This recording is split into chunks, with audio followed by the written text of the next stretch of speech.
Welcome to From Betrayal to Breakthrough. I'm Dr. Debbie Silber, and today's guest is Kirsten Beverley-Waters.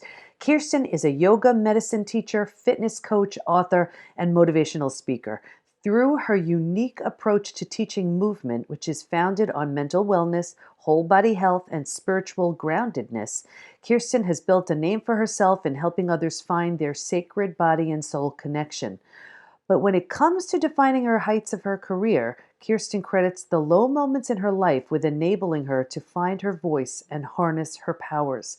Like many, Kirsten's past has been punctuated with seemingly insurmountable challenges, struggles unique to her own journey that ultimately provided her with a landscape for success. In her new book, Struggle Guru, Kirsten dives deep into an exploration of personal experience and how our individual stories and struggles help shape our biology, giving breath to our individual superpowers. So feel like you're struggling? Well, you're about to meet the struggle guru. That's Kirsten Beverley-Waters, who's managed to take some of life's most challenging situations and use them to make herself stronger, wiser, and better. You're going to love this conversation. Here's Kirsten. Okay, everybody, we have Kirsten Beverley-Waters with us today. She is going to be talking about struggle guru. What the heck does that mean? Well, we're about to find out. Welcome, Kirsten. Thank you so much for having me. Glad to have you on the show. So what does that even mean? I never heard that term. So struggle guru is really my call to action to every person, every reader. Ultimately, all of us struggle with something. And I'm calling on guru is technically a term used oftentimes in Hindu culture and yoga. And as a yoga teacher, it's something I've come across with many masterful teachers. So this book is helping draw out the master within us to master our own struggles. So that's where struggle guru comes from. And what, I imagine you don't write a book like that unless you had your own struggles. Tell us a little bit about anything that led up to a book like this. Well, it really started when I was a child. I lost my dad when I was 7 years old, and it was a pretty traumatic experience. And going through that and then losing so many close people in my family shortly thereafter started to open my eyes to appreciating the value of life. And through that process, I started to become really keen to other people's struggles. And it was very odd being in like the second grade and having kids come up to you because you had such a life-altering event that most children can't necessarily identify with, a loss of a parent. And people would come up to me all the time and talk to me about struggles. So that's really where the first part came from, is I felt like people always came to me with the struggle. So I felt a bit like the struggle guru. But then when I finished college, I ended up finding out through genetic testing that I was positive for BRCA1, which is a breast cancer marker, and actually found out that I had cancer. So that was my first real personal struggle that I had. And that coincided also with a time period when I was also struggling with my sexual identity. And so trying to deal with being gay, dealing with cancer, and just trying to graduate college and have a job really kind of put this trajectory into motion. And through all of these processes, honestly, experiencing cancer myself and interviewing other cancer patients, because that's what I did. I was a journalism major in college initially. So I was always seeking answers, always seeking information. And I would sit with these patients and want to know more and want to feel less alone, less pain, less hurt. And I learned so much about struggle from all of these different people that this story to me is really a tribute to all of these women that I have met along my journey who are not here to use their voice and talk about why struggle is so important to turn it into your superpower and something that propels us forward rather than holds us back. Oh, and that is just what I talk about all the time. I love this topic and I love what you've done with it. So what did you make of it when, here you are, you're so young, you lose your dad. You're so young and you get breast cancer. You're young and you're struggling with your identity. How did you manage through that? What did you do? Did you seek support? Did you try to deal with all of this alone? Like, what'd you do? I've always had a very strong faith base. And so that was conflicting on the sexual identity. But for the cancer side of things, I felt like a part of me could seek out counsel that way.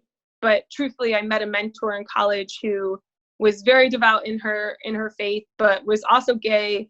And her mother died of breast cancer. So I felt like God had placed this woman into my life to be able to help me kind of sort through some of these emotions, because here I am saying, okay, well, God loves me, but then people in church say that homosexuality is a sin, so God hates me. And maybe that's why that I have cancer, is because God hates me. And so trying to go through all of these emotions, she was the first step to helping me find other groups of people, both counseling and just individuals who are experiencing similar struggles, because we often feel in the midst of it like we're the only one experiencing it. But when we share our story, we find there's so many others who can relate to it. It might not be the exact same struggle, but struggle is a universal experience. And so I started to reach out to even, some of my peers. What are some of the things they're struggling with? By seeing their struggle, it helped me put mine in perspective and start to process it and work through it.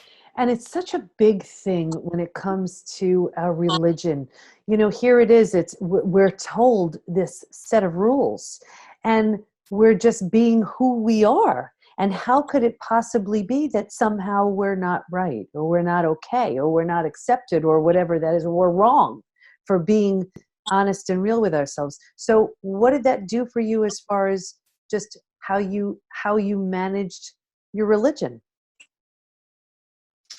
Well, first of all, I dove deeply into my religion. I actually decided after college I wanted to go to divinity school. So I applied. I took a bunch of coursework in undergrad, but I had been volunteering at the church, and I was accepted to Yale, Vanderbilt, and Duke's divinity schools. And so I always tell people it was the Holy Trinity, because I prayed, like, if I'm supposed to do this and get into mission work and help people, let me get in. And I got all three. But then I felt like I can't go into something that I have to hide who I am.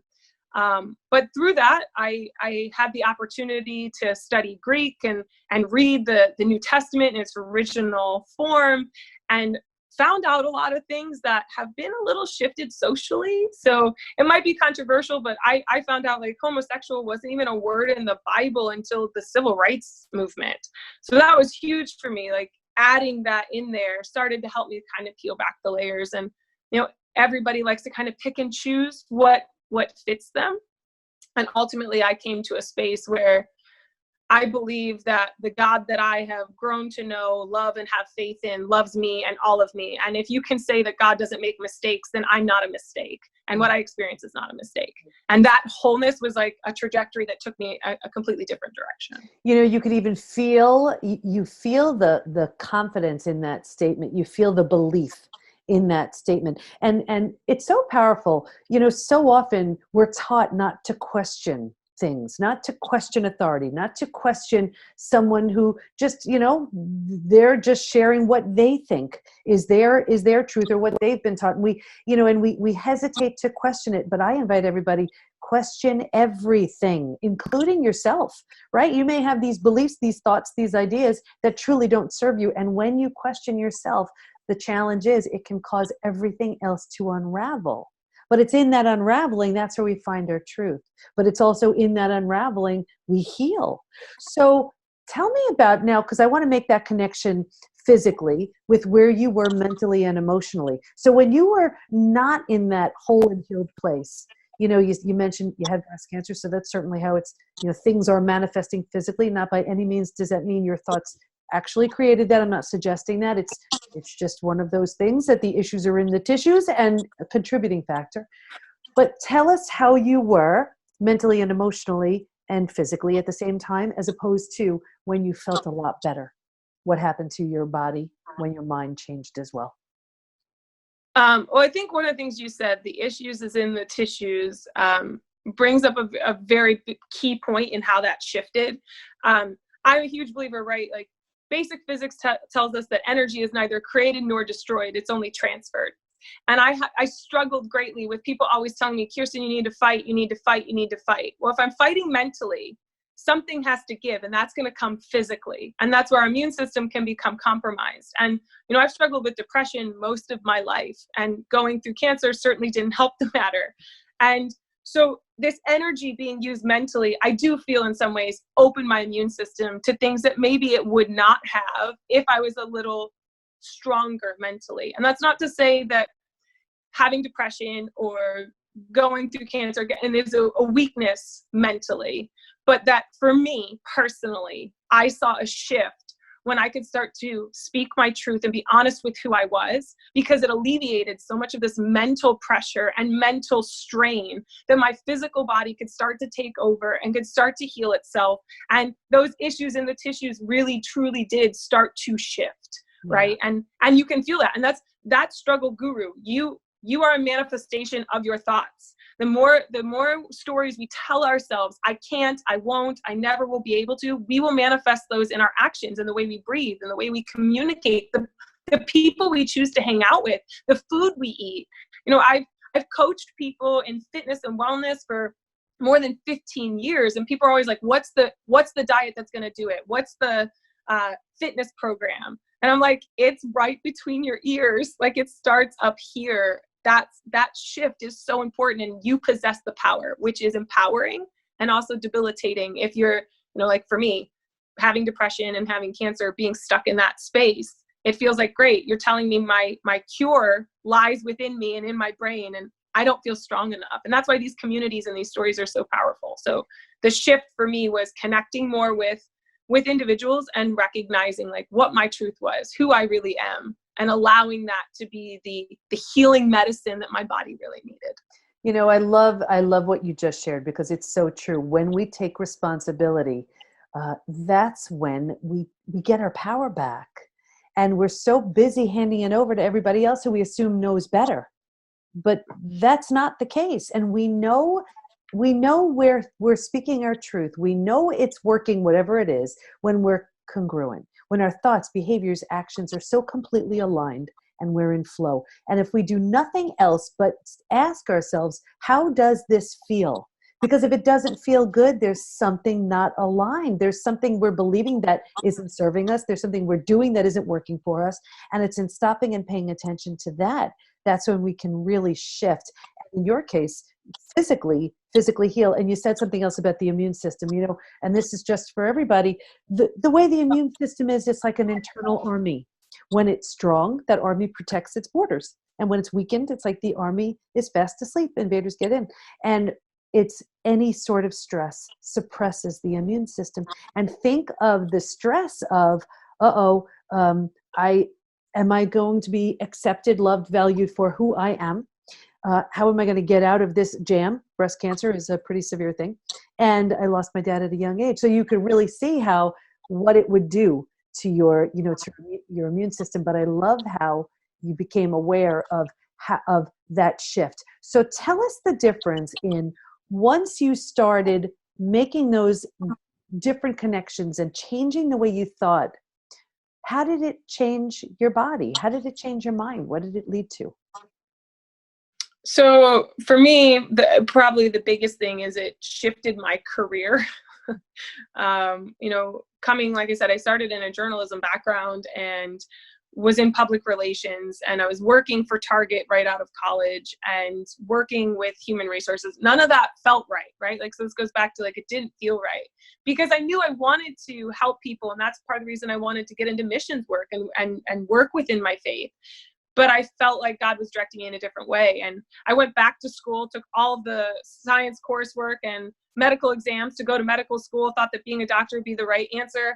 I became a paramedic, and I worked as a neurodiagnostic technician for neurologists, helping people like diagnose dementia, ADHD, seizure disorders, all kinds of things. And through that, I realized being in fitness and wellness put me on the front line to help those types of people, to be the first one to help direct them. Because I felt like when I was going through treatments, that there's only one way, there's one door that you go through, and this is the only way to healthy. And I didn't feel like I was directed the right way. So now being an advocate for other people to say, before you have to go to this doctor or, go to this therapy or do this type of thing, maybe I can help direct you in a couple different ways to help you see it. And start with your story. Start unraveling that story that you're telling yourself, what you're feeling, so that we can better assess where you might be best served, right? Because we think the system is, I have a problem with my heart, so I'll go see a cardiologist. But that might, if you look in Chinese medicine, it might not be the heart that is actually the problem. Like seeing this whole system, seeing the bigger picture, it gives us this bird's eye view of what our life is. And so changing those thoughts for myself also helped me change the way I could help people. And that was really important to me. I felt like I could better serve people with that perspective and that experience.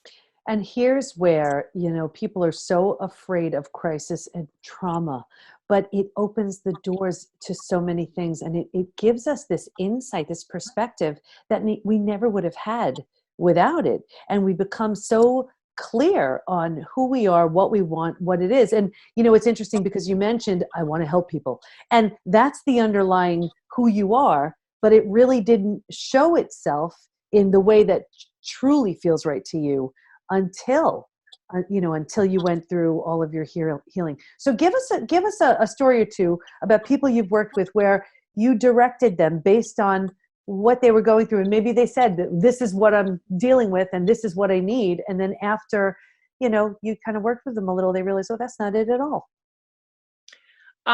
So a really good example is I had a woman come to me. She was going to be turning 50. And she thought that what she wanted to do is her first Ironman. Okay. Because I coach in fitness and wellness. I'm kind of, all out there. And I sat down and I talked with her and I said, so tell me why an Ironman? What do you want to do? And the first question was, she's like, well, it's the Ironman. It's so hard. And I was like, okay, great. Like, let's get a little bit deeper here. And I said, well, when was the last time you ran a marathon? She was like, 10 years ago. And I was like, how about cycling? She's like, I own a bike. And I was like, swimming. She's like, well, I could doggy paddle. I'm like, how long do you have to train? And she's like, as long as it takes. So the first thing I knew is this is a very determined person, because she said, as long as it takes, I want to do it. When we started the training, she thought it was all about this physical piece. And I remember sitting at the poolside with her after a training session. And she's like, I thought I wanted this to prove that I was physically capable. And I realized that I have felt like an Iron Man in my life, that I'm always putting on this armor and I'm always having to endure and endure and endure. And I realized I don't have to endure. I have been enduring. And I am strong enough, and I don't need this event to define me. I can define myself. And it was such a big moment for her. And I still remember her face when she crossed that finish line for the Ironman. Again, it wasn't about the race. It wasn't about the physical.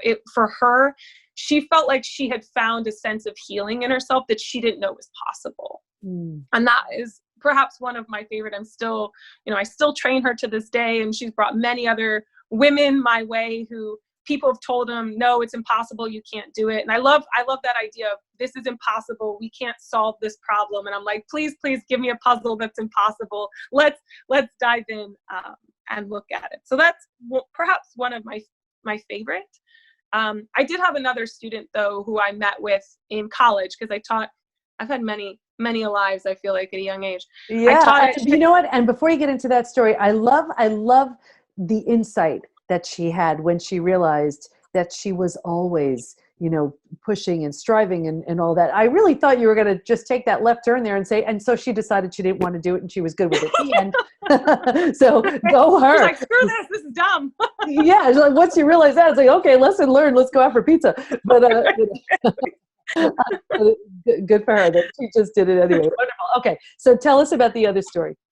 So I taught at Kent State University in Ohio for several years in the exercise science and physical education department. And I had a student who always butt heads, like just because he wouldn't show up on time, he never wanted to do his homework. And I sat with him and he's like, well, what's the point? Like, I'm going to be a Marine and that's all I have to do.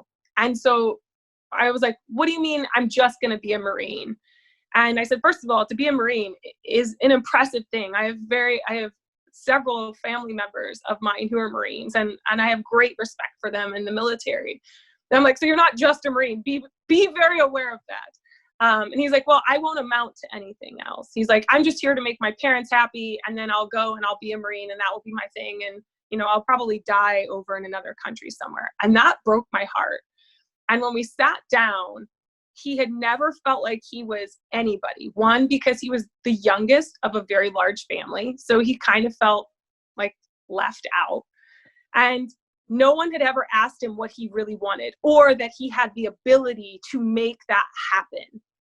And we sat down, like he would come to my office hours and we would chat over and over and over again. And I was like, if you really want to be a Marine and that is your desire, let's do it.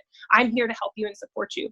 But if it's not your desire, if you're just doing it because you think it's the only option, then there's no point. And through that, we found, you know, some depression and some trauma, and was able to connect him with some psychologists and great coaches and mentors. And I could tell he needed a strong male presence, which I could not provide. So he, you know, connecting him with those was so important. He graduated with his exercise science degree, decided he did want to go to the Marines. And I will never forget the letter I got back from him after his third tour in Afghanistan, saying he thought about those talks, and he thought about that. And now he's a leader within his peers, and what he's been able to instill in them and help them find their way, even when they're far away from home. And that, I mean, always being a teacher is so important. And I was so grateful that he was able to find that for himself, because I didn't do it. I just facilitated a space for him to find that for himself. And you know, it's so important too, because we realize that there's so much to us, but I think we're so often we're just blindly moving forward, not really considering what it means or where we're going, where we're headed. And it's in, you know, I remember one of my mentors saying, you can't steer a parked car. I love that. I just so love that. And it's true. When you're in motion, that's when you're like, oh, you know, what am I doing this for? Let me turn this way. Let me go this way.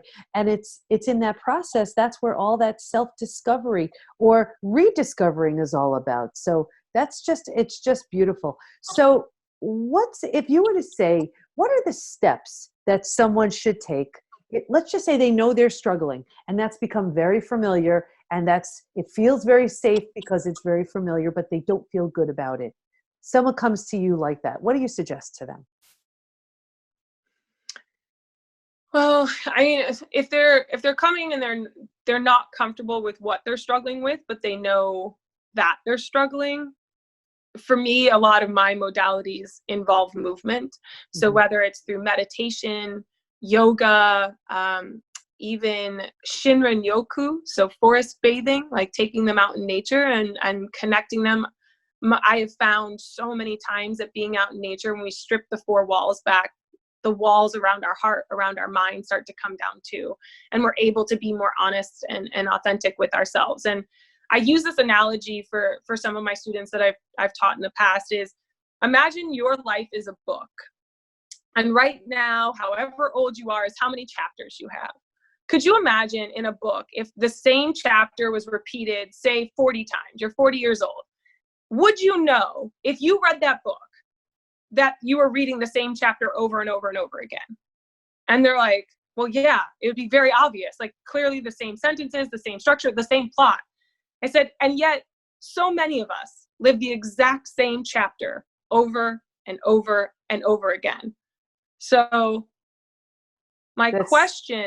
Yeah, that's so true. I love that. Well, and my question to them is, what if you could start your official chapter 2? What would that look like? So this is your struggle. Like in your favorite book, you see the struggle of your favorite character. What is the first step they took towards changing away from that struggle? All you have to do is just write the intro. You can even just title the chapter. Just one small step. One small step of moving forward is that, for many people, it's accountability. Okay, well, do you need a coach then that's going to hold you accountable to showing up each day? Maybe it's just promising yourself that each day I'm going to take 5 minutes to sit quietly and listen to what my body is feeling, where my thoughts are reeling, and direct myself. I always tell people to find the 3 needs. What are your 3 basic needs that you absolutely have to have met? and then address your daily tasks or goals based off those three needs. For me, it's breath, movement, and connection. So connection is connection to something higher. So movement might be physical, but it also might be mental. And the breath is, maybe it's a yoga practice, maybe it's a cardiovascular piece, but it's also just taking the simple pleasure of knowing that I am gifted in still having breath in my lungs, and not everybody has that. Those three things, if I can stem off of that, those needs don't change, but the wants that I have around those needs can change daily and fluctuate. And that starts to give people freedom to move in their struggle and know that they can change directions, reverse, and reroute at any time. I love that. And, it's within that structure comes the freedom. We think that structure is so limiting and so binding and so restrictive, but the truth is it's because like in your case, you have these three, you just can't mess with them, three non-negotiables. And because of that, you have the freedom to just explore other things that come up because those basic needs are tended to. It's almost like that's creating your rock solid foundation upon which everything else can be built.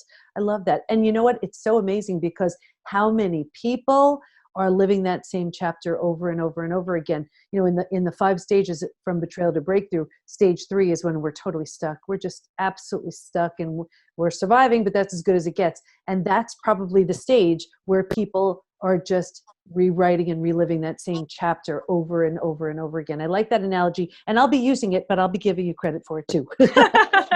Thank you. So what are people supposed to do? Do they come up with their own 3? I mean, what's something that they can just do starting right this moment, just to start figuring out what is it? Who are they? What do they want? Where are they headed? And what can they do? So I do usually start people with the 3 needs. What are our 3 needs? But when you're writing them, I tell people sit down, usually if you can do it first thing in the morning, because that's when we're going to have the least resistance mentally. Actually, within yoga tradition, they say between the hours of 3 a.m. and 6 a.m. are sacred times, and when our heart and mind are most open to change. I'm not saying that you have to get up so early if you're not a morning person, but when you get up, take a blank sheet of paper and ask yourself, what do I need today? And I usually have them do that for a week, like just, 5 days even. You can keep the weekend for yourself, but spend 5 days asking yourself, and then look what the common thread is in those 3. And then from those 3, sit with them then the next week. Like, are these still needs or are these just wants? A lot of times we default to the one. I want a smaller waistline. I want a better job. I want a better relationship. I want to heal. Okay, but what does that look like? What does healing look like? What does health look like? Where do those stem from? So those 3 needs of what would bring you the greatest happiness, if you could dwindle them down to just three components. That's the starting point for people. Beautiful, beautiful. What do you want to make sure everyone knows as we wrap up? I want everyone to know that their story, their experiences matter. So many times people think I am alone and I don't need to say this because it's already been said. You could literally go through the exact same experiences I have in my life at the exact same age, and it would not be the same. And your story empowers somebody else to share theirs. And it allows us to expand the language of struggle, to expand the human experience and human condition, so that we can come together, unify, and know what true healing and well-being really feels like. I love that. And I feel like it's kind of our obligation, if we've managed to survive something and if we've learned from it, I really believe we're obligated to share that, because then we're doing something good with that crisis. And as I say, then it's crisis and trauma well spent. Where do we go to learn more about you? So you can go to kbwaters.com. And there's information about my coaching, about my book, and about retreats that I also offer to dive into this more personally with small groups. Kirsten, you shared so much wisdom, and here I am, everybody. You don't know, I'm looking at her. She's this beautiful young woman, and to be hearing this wisdom from such a young age, someone's been through stuff when they sound like this from that space. So I see it and I appreciate it. I want to thank you so much for what you shared with everybody. I know you helped so many people with what you talked about today. Thank you so much for having me. I truly appreciate it. I loved Kirsten's 3 non-negotiable needs: breath, movement, and connection. What a great place to start moving forward from whatever struggle seems insurmountable. Stay in touch with Kirsten by going to kbwaters.com, and we'll have all of her information in the show notes at thepbtinstitute.com/podcast. Here's my biggest takeaway. I loved Kirsten's reference to chapters of a book and looking at our lives to see how many times we've rewritten and reread the same chapter. You wouldn't tolerate it in a book. So why are we doing that to ourselves? It's time for a new chapter. Start by seeing where you're at physically, mentally, and emotionally by taking the post-betrayal syndrome quiz to see what may be lingering for you and what needs your attention. You can find that at thepbtinstitute.com/quiz. And have you checked out the PBT Institute membership community? Imagine everything you'd ever need to become your physical, mental, emotional best. Community support, certified coaches and practitioners you could schedule time with, daily classes on all kinds of interesting topics, curated experts teaching advanced strategies in the areas of health, mindset, spirituality, personal development. Imagine the most friendly, welcoming, and supportive place to become your best, all online. Nothing like this exists, and I am so excited to welcome you. Just go to thepbtinstitute.com/join to learn more. Thanks for listening. Can't wait to be with you next time, and here's to your breakthrough.